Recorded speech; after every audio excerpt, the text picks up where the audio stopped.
Assalamualaikum warahmatullahi wabarakatuh. Alhamdulillahirrabbilalamin. Wassalatu wassalamu ala asrafil anbiya'i wal mursalin Sayyidina Muhammadin wa ala alihi wassahbihi ajma'in. Amma ba'du. Segala puji hanya bagi Allah Subhanahu wa Ta'ala yang telah melimpahkan rahmat, taufik, serta hidayahnya sehingga pada hari ini kita masih bisa berjumpa dengan bulan Ramadan, bulan yang suci dan penuh berkah. Salawat serta salam semoga senantiasa tercurah kepada Nabi besar Muhammad Sallallahu Alaihi Wasallam, suri teladan kita dalam kehidupan yang telah menuntun umat manusia dari zaman kegelapan menuju cahaya Islam yang penuh hikmah. Sobat Muslim semanja, pada kesempatan kali ini saya akan menyampaikan dakwah singkat yang berjudul Ibda Binafsika, menghasilkan Ramadan yang berkualitas.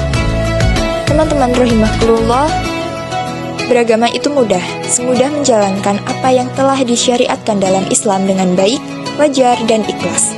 Alat ukurnya adalah mengetahui dan memahami ajaran dan nilai agama Islam dengan baik, kemudian diterapkan dalam kehidupan sehari-hari. Karena alat ukurnya adalah memahami perintah Allah Subhanahu wa Ta'ala dan Rasul-Nya beserta larangannya, sehingga di dalam melaksanakan ibadah sehari-hari, seorang muslim memiliki kejelasan orientasi tentang mengapa dan untuk apa saya beribadah.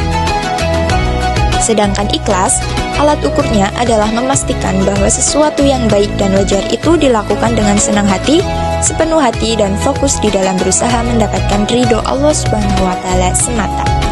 Semua tindakan ibadah yang dilakukan berdasarkan tuntunan tersebut pada dasarnya memiliki nilai-nilai luhur yang dapat diimplementasikan ke dalam kehidupan bersosial, berbudaya, dan bermasyarakat.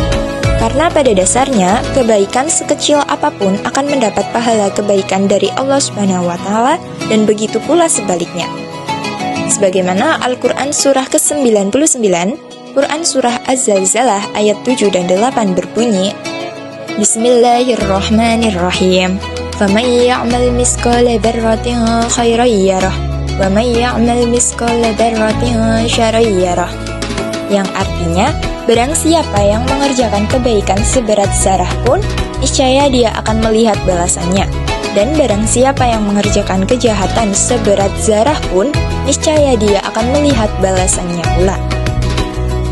Ramadan mengajarkan kepada umat manusia, khususnya orang yang beriman, tentang pentingnya membangun sikap jujur di dalam kehidupan. Terminologi jujur menjadi kata kunci di dalam menjalankan perintah puasa. Setelah ini akan saya ceritakan kisah singkat yang sangat penting bagi kita, yakni peristiwa tentang orang yang ingin memeluk agama Islam. Orang tersebut menyatakan kepada Nabi Muhammad SAW bahwa dia mempunyai kebiasaan buruk yang sulit ditinggalkannya, yaitu mencuri. Orang tersebut menyatakan bahwa di samping keinginannya yang begitu kuat untuk memeluk agama Islam, dia masih merasa kesulitan untuk menghindari kebiasaan mencuri tersebut.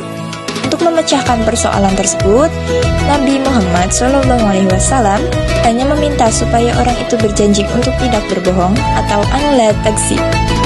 Janji untuk tidak berbohong tersebut tampaknya begitu merasuk di hati orang itu, sehingga sangat berpengaruh dalam kehidupan orang tersebut. Tatkala hendak mencuri, dia senantiasa teringat janji yang dibuatnya dengan Nabi Muhammad SAW. Seandainya dia masih mencuri, kemudian Nabi Muhammad bertanya ihwal hal tersebut, apa yang harus dijawabnya? Jika dijawab tidak, berarti dia telah berbohong. Akhirnya, kontrak sosial atau yang disebut dengan an-la takdzib menjadi dasar moral bagi orang tersebut untuk berbuat baik, sehingga memudahkan prosesnya dalam memeluk agama Islam.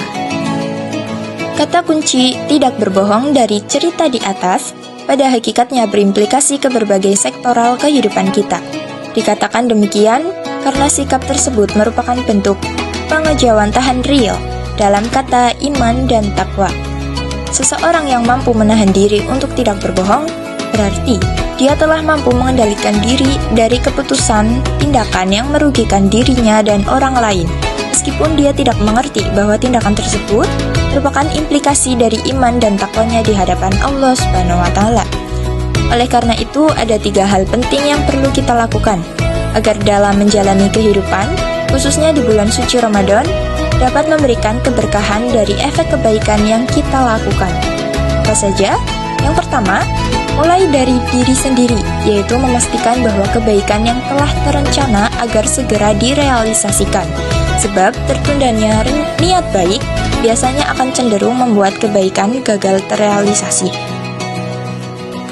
Kedua, mulai dari yang kecil dan sederhana. Maksudnya, tindakan-tindakan seperti menyingkirkan duri di jalan atau menyegerakan sesuatu yang baik ketika terbersit di hati kita tentang kebaikan. Ketiga, mulai dari sekarang, yakni menyegerakan diri ikut mengambil bagian menjadi orang pertama yang melakukan kebaikan. Inilah yang disebut ibda binafsika. Mulailah dari diri sendiri. Semoga di Ramadan tahun ini kita bisa melakukan hal-hal baik di bulan Ramadan, mulai dari diri sendiri, mulai dari yang kecil dan sederhana, serta mulai dari sekarang. Terima kasih atas perhatian yang Sobat Muslim telah berikan. Semoga Lentera Dakwah Ramadan kali ini bermanfaat bagi kita semua. Terima kasih. Wassalamualaikum warahmatullahi wabarakatuh.